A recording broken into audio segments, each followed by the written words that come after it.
दोस्तों, welcome to my channel Edu Paradise. और आज मैं नई वीडियो के साथ आपका स्वागत करता हूं और आशा है कि आप अच्छे होंगे। और जो इस विज्ञान की सीरीज में इससे पहले मैंने आपको पहला चैप्टर पढ़ाया है, आज अम्ल और क्षार लवण की हम प्रैक्टिस करेंगे। इससे पहले की वीडियो में हम इसकी थ्योरी पढ़ चुके हैं पूरी।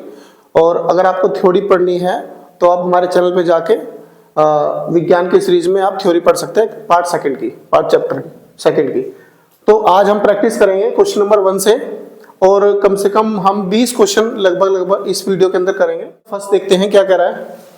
कोई विलयन लाल लिटमस को नीला कर देता है, इसका पीएच मान क्या होगा। देखिए, लाल को नीला कर रहा है ना। जब लाल को नीला करेगा तो उसे बोलेंगे क्षार, ठीक है।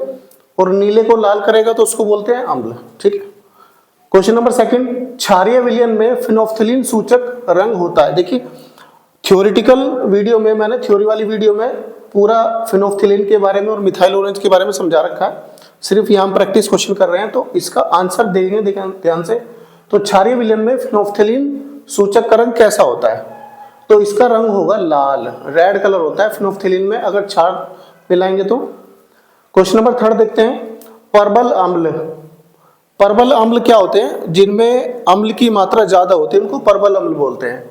उसने पूछा है कि मिथाइल ऑरेंज जो है, मिथाइल ऑरेंज में परबल अम्ल का जो रंग होगा वो कैसा होगा।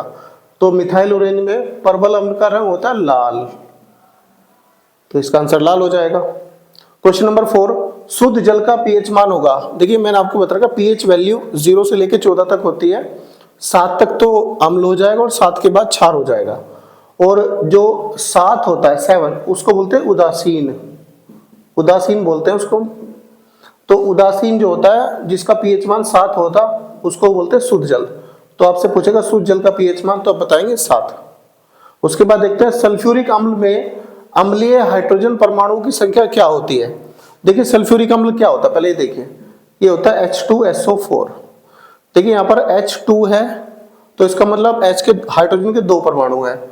सल्फर यहाँ 1 है, तो सल्फर के परमाणु 1 है। ऑक्सीजन 4 है, तो ऑक्सीजन के परमाणु 4 हुए। तो आपसे पूछा उसने हाइड्रोजन के परमाणु बताओ, तो आप बता देंगे 2। तो हाइड्रोजन के परमाणु की संख्या 2 हो गई हमारी। उसके बाद क्वेश्चन नंबर 6 देखते हैं।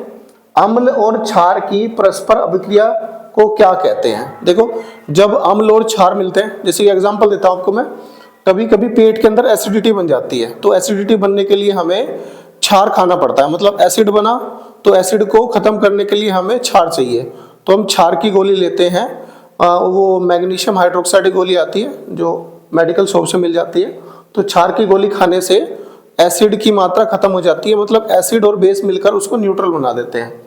तो उसी तरह क्वेश्चन पूछा है, अम्ल और क्षार की अभिक्रिया करें तो उसको क्या कहते हैं। उसको बोलते हैं उदासीनीकरण, उदासीनीकरण, ठीक है।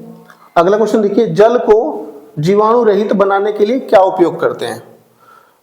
जीवाणु रहित का मतलब उसमें जर्म्स फ्री होना चाहिए, वाटर वो है ना। तो उसमें हम मिलाते हैं विरंजक चूर्ण, विरंजक चूर्ण, इसको बोलते हैं हम CaOCl2।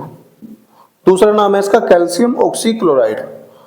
तो जल को जीवाणु रहित बनाने के लिए हम विरंजक चूर्ण का प्रयोग करते हैं, उसका सूत्र है CaOCl2 कैल्शियम ऑक्सीक्लोराइड। इसके बाद क्वेश्चन नंबर 8 देखते हैं। चलिए क्वेश्चन नंबर 8 देखते हैं, क्या पूछा है। खाने के सोडे का सूत्र। अच्छा, अभी देखिए हम एक एक नंबर वाले क्वेश्चन कर रहे हैं, तो इसमें ऑप्शन देते हैं आपको 4, लेकिन मैं आपको ऑप्शन नहीं दूंगा, आप डायरेक्टली इसको समझेंगे, फिर ऑप्शन के थ्रू एग्जाम में कर सकते हैं जल्दी आप इसको। देखिए, खाने के सोडे का सूत्र पूछा उसने, आपको मैंने थ्योरी में पढ़ा रखा है। खाने के सोडे का सूत्र क्या होता है, NaHCO3, इसको बोलते हैं सोडियम हाइड्रोजन कार्बोनेट, ठीक है। अगला है धोने के सोडे का सूत्र पूछा उसने, तो धोने का सोडे का सूत्र होता है हमारा Na2CO3, ठीक है, इंटू 10H2O, इसको बोलते हैं हम सोडियम कार्बोनेट। अगला देखिए क्वेश्चन नंबर 10 में क्या पूछा है। प्लास्टर ऑफ पेरिस में जल के अणुओं की संख्या कितनी होती है। प्लास्टर ऑफ पेरिस में देखिए क्या होता है। प्लास्टर ऑफ पेरिस हमारा CaSO4 whole to wise into H2O, ये होता है। तो आप ध्यान से देखेंगे इसमें जल के अणु एक है, कितने? एक। तो आपसे पूछा पीओपी में जल के अणुओं की संख्या बताओ, तो जल का एक अणु होता है H2O, इसको पूरा एक अणु बोलते हैं। अगर दो अणु बनाने हैं तो 2 लगा दो, यहाँ पर 3 है तो 3 अणु हो जाएंगे। तो पीओपी में एक अणु होता है, ठीक है। उसके बाद क्वेश्चन नंबर 11 देखते हैं कि जिंक चूर्ण पर तनु सल्फ्यूरिक अम्ल की अभिक्रिया से कौन सी गैस निकलती है? देखिए जिंक क्या होता है? जड़न, इसको जड़न बोलते हैं। इसमें हम सल्फ्यूरिक अम्ल मिलाएंगे, सल्फ्यूरिक अम्ल होता है हमारा H2SO4, ये मिलाया आपसे हमने। तो जैडन जो है वो सल्फेट के साथ जुड़ जाएगा, तो ये बनाएगा जिंक सल्फेट, प्लस इसमें जो H2 है ये अलग हो जाएगा। तो आप यहां से देखेंगे ध्यान से कि जिंक सल्फेट बना और हाइड्रोजन रिमूव हो गई। तो इससे पूछा उसने कि कौन सी गैस निकलती है, तो गैस बताएं, तो वो गैस होगी हाइड्रोजन गैस, ठीक है। इसके बाद देखते हैं क्वेश्चन नंबर 12, 25 डिग्री सेंटीग्रेड पर शुद्ध जल का पीएच मान कितना होता है? देखो शुद्ध जल जो है, चाहे आप उसका टेम्परेचर बढ़ा ले घटा ले, शुद्ध जल का पीएच मान 7 ही होगा, तो इसका आंसर 7 होता है। इसके बाद क्वेश्चन नंबर 13 देखते हैं। चलिए क्वेश्चन नंबर 13 देखते हैं। ताजे दूध का पीएच मान 6 होता है, तो ताजे दूध का पीएच मान अगर 6 है तो आप समझ सकते हैं कि थोड़ा अम्लीय होगा ताजा दूध जो होता है। उसके बाद ताजे दूध से हमने दही बनाने, तो दही बनाने के इसके पीएच मान में क्या परिवर्तन होगा? देखिए ध्यान से, जब दूध से दही बनाई जाती है, दूध से दही बनाते हैं तो क्या प्रोसेस होता है? ध्यान से देखिए कि दूध के अंदर आप थोड़ी सी दही डाल देंगे, तो उस थोड़ी सी दही से जब पूरी रात प्रोसेस चलेगा उसके अंदर, तो उसके अंदर बैक्टीरियाज बनते रहते हैं, जिनको बैक्टीरियाज को बोलते हैं हम लैक्टोबैसिलस नाम के बैक्टीरिया होते हैं, जो दूध के अंदर मिल जाते हैं और कंप्लीटली उसको दही बना देते हैं। तो इसका पीएच मान तो 6 होगा, लेकिन जब दही पे कन्वर्ट होता है तो दही का पीएच मान थोड़ा कम हो जाता है, और कम होता है तो इसका मतलब हम कह सकते हैं कि दूध, ये दही ज्यादा अम्लीय होगी, ये ज्यादा अम्लीय होगी, ठीक है। उसके बाद देखिए क्वेश्चन नंबर 14 कि ब्लीचिंग पाउडर कार्बन डाइऑक्साइड से अभिक्रिया करता है तो क्या होता है? देखिए ब्लीचिंग पाउडर मैंने आपको बताया कि ब्लीचिंग पाउडर को विरंजक चूर्ण भी बोलते हैं, तो इसका फॉर्मूला होता है CaOCl2, ये होता है।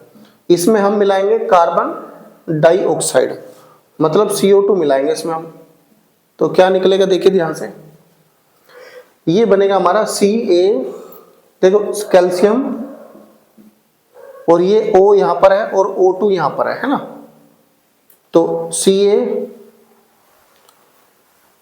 कैल्शियम कार्बोनेट बनेगा हमारा CaCO, और O कितने हो जाएंगे हमारे 3, तो CaCO3 क्या बनेगा? इससे कैल्शियम कार्बोनेट बनेगा।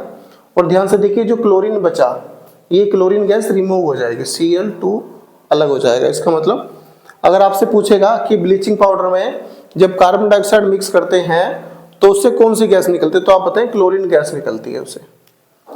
इसके बाद क्वेश्चन नंबर 15 देखेंगे कि सोडियम बाइकार्बोनेट, सोडियम बाइकार्बोनेट को हम खाने का सोडा भी बोलते हैं, उसमें जब आप तनु सल्फ्यूरिक अम्ल मिलाते हैं तो अभिक्रिया बताओ क्या होगी? तो इसको बोलते हैं हम खाने का सोडा का सूत्र क्या होता है हमारा? NaHCO3, उसमें हम सल्फ्यूरिक अम्ल मिलाएंगे, मतलब H2SO4 मिलाएंगे, तो इससे क्या बनेगा? ध्यान से देखिए, तो ये Na है, Na2 है यहाँ, तो Na2, ठीक है, और ये है हमारा कार्बोनेट Na2SO4, तो ये बन जाएगा सोडियम सल्फेट बनेगा इसमें हमारा। देखिए ये 2Na हो गया, Na2 आ गया यहाँ पर, सोडियम सल्फेट आ गया, सल्फेट, तो Na2SO4 बना। क्या बचा हमारा? अब यहाँ बचा हमारा ये H2 बच गया, ये भी H बच गया, और ये CO3 बच गया। तो ध्यान से देखिए, तो H2, तो मैं लिखता हूँ 2H2O, ठीक है, क्योंकि 2H हमारे यहाँ पर है और 2H यहाँ पर है, तो 4H हो गया, और O हमारे 2 है। तो इसके बाद क्या बचा हमारा? इसके बाद बचा हमारा CO2। तो ध्यान से देखिए कि सोडियम बाइकार्बोनेट की जब हम अभिक्रिया कराते हैं अम्ल से, तो हमारा सोडियम सल्फेट बनता है, वाटर बनता है और कार्बन डाइऑक्साइड गैस रिलीज होती है। तो आपसे पूछे कौन सी गैस निकलती है, तो आप बताएंगे कार्बन डाइऑक्साइड। इसके बाद क्वेश्चन नंबर 16 देखते हैं। चलिए क्वेश्चन नंबर 16 देखते हैं। उसने पूछा है उदासीनीकरण अभिक्रिया बताइए। ठीक है, देखिए मैं आपको बताता हूँ। उदासीनीकरण अभिक्रिया का मतलब होता है जब अम्ल और क्षार मिलते हैं तो वो न्यूट्रल बना देते हैं और उस न्यूट्रलिटी को हम उदासीनीकरण बोलते हैं। देखिए तो सबसे पहले हम क्षार लेंगे, है ना, जैसे मैंने लिया NaOH लिया, NaOH ये क्षार है, ठीक है, और मैंने फिर लिया HCl। तो क्षार और HCl मिलकर क्या बनाएंगे, न्यूट्रल बना देंगे। तो ये क्या बन जाएगा हमारा NaCl बन जाएगा, NaCl प्लस, और इसमें से वाटर रिलीज हो जाएगा OH और H, ये बन जाएगा H2O। ठीक है, तो इसको, इस अभिक्रिया को बोलेंगे उदासीनीकरण अभिक्रिया, क्योंकि इस अभिक्रिया में क्षार और अम्ल दोनों ने अभिक्रिया करके न्यूट्रल बनाया है। उस ये जो होता है इसको बोलते हैं सोल्ट, नमक और वाटर। एक और देखते हैं अभिक्रिया इसमें। तो देखिए एक और लिखता हूं मैं, क्षार KOH पोटेशियम हाइड्रोक्साइड होता है, और इसमें हमने मिला दिया HCl, मिला दिया HCl।